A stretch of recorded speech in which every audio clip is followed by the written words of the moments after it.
Manitobans love to drive to Fargo to do some shopping, hit up restaurants, and stay at a hotel for a quick weekend getaway.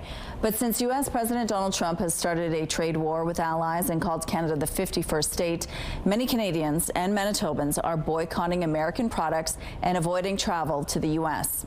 New data from Statistics Canada for March shows 600,000 fewer return trips from the U.S. by Canadians in their cars compared with 2024. That's a plunge of close to 32%.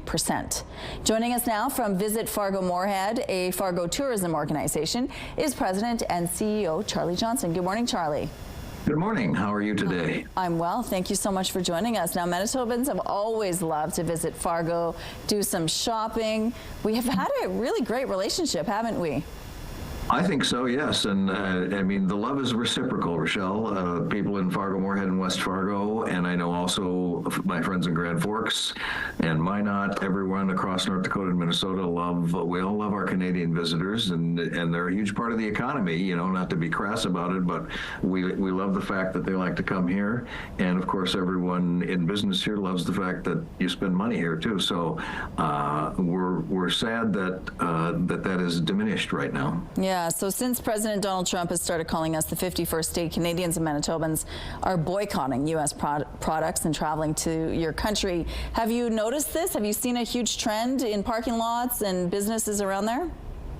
Yeah, we did a little survey of our constituents a week or so ago. We got 21 responses so far.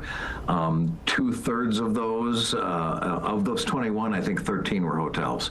So 2/3 of the people who responded reported a decrease in Canadian traffic over, the last 3 months, basically, is what we asked about. Their comments include mentions from hoteliers that they've received cancellations and that companies they deal with have reported decreased travel from Canadian affiliates due to the current circumstances. I mean, local companies here who do business with companies in Canada have seen fewer Canadians coming to visit them. I know of at least one Manitoba school tour to Moorhead that was canceled. I think it was like 40 kids. They were coming to the Yemkamp Center, the Scandinavian Heritage Center over in Moorhead, and they stated the reason they were canceling the trip was because of U.S. administration attitudes. In this case, they specifically referenced attitudes toward the LGBTQIA plus community. So there are a variety of reasons that crop up in these discussions. One local hotel reports receiving email responses to their monthly newsletters saying they love the hotel but will not come again until things change politically. We host a lot of hockey tournaments here that attract quite a few Canadian teams. Sport International is a big one that covers 4 weekends here every winter.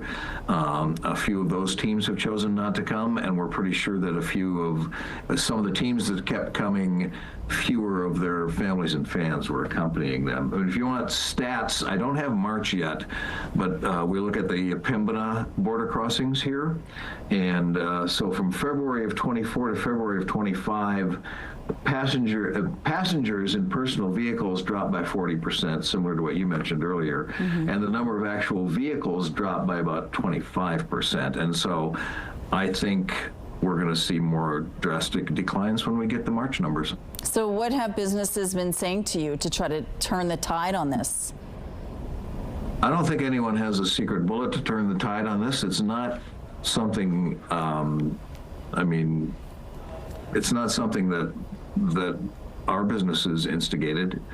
We're kind of helpless. We've talked about whether or not we should do a targeted marketing campaign, which you may see happen in the next couple of months toward our friends in Manitoba or, across the tier. We're not sure if that's frankly even worth it. Except to show people that, we do value Canadians here in Fargo-Moorhead and West Fargo and across Minnesota and North Dakota.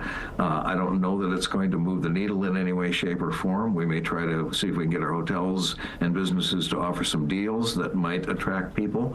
But I feel the sense I get from people, and I talked about this a little bit at a U.S. travel conference I was at a couple of weeks ago in Washington, D.C., the sense I get is that there's a kind of a very deep hurt among those of you who live in Canada, and I don't know how we're going to fix that. It's almost a visceral thing. The people I've talked to, a few of them anecdotally, and they feel betrayed and sad about what's happened. And honestly, I think the tariffs are certainly one thing, but I think it's the whole 51st state rhetoric that has further or more upset the people Yeah. on top. Well, Charley, hopefully we can mend some bridges and get back to business like we used to. We really appreciate your time today. I hope so. We would love to have you come and visit. People in Fargo-Moorhead, I feel like you're safe in Fargo-Moorhead, West Fargo, Grand Forks, East Grand Forks. I know people are concerned about that. We like Canadians, and we would love to see you visit, whatever the circumstance. Thank you, Charley.